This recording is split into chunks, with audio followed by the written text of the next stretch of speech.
Hello everyone, கருவேப்பிலை பொடி எப்படி பண்ணுறதுன்னு பார்க்கலாமா?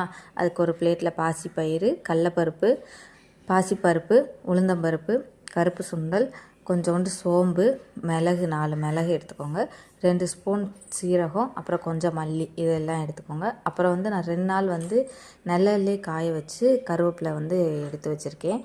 அந்த கருவேப்பிலை, அப்புறம் இன்னொரு பிளேட்டில் பொட்டுக்கடலை கொஞ்சோன்னு, 3 வரமிளகா, கொஞ்சோண்டு வெள்ளைப்பூடு, இது மட்டும் எடுத்துக்கோங்க. ஃபஸ்ட்டு இந்த பருப்பெல்லாம் ஒரு பேனில் போட்டு ஸ்மெல்லு வர வரையும் நல்லா வறுத்து எடுத்துகிட்டு, நெக்ஸ்ட்டு சீரகம், வரமிளகா இது எல்லாத்தையும் போட்டு வறுத்து எடுத்துக்கோங்க. அப்புறம் கொஞ்சோண்டு எண்ணெய் விட்டு வெள்ளைப்பூடையை வறுத்து எடுத்துகிட்டு, கருவேப்பிலையும் அதே பேனில் போட்டு நல்லா நொறுங்குற அளவுக்கு வறுத்து எடுத்தால் போதும்.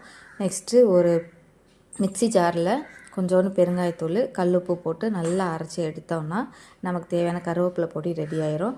அதை நீங்கள் தோசையில் தூவி சாப்பிட்லாம், இல்லைன்னா சாப்பாட்லேயுமே சூடான சாப்பாட்லேயும் போட்டு சாப்பிட்டா சூப்பராக இருக்கும். ட்ரை பண்ணி பார்த்துட்டு சொல்லுங்கள்.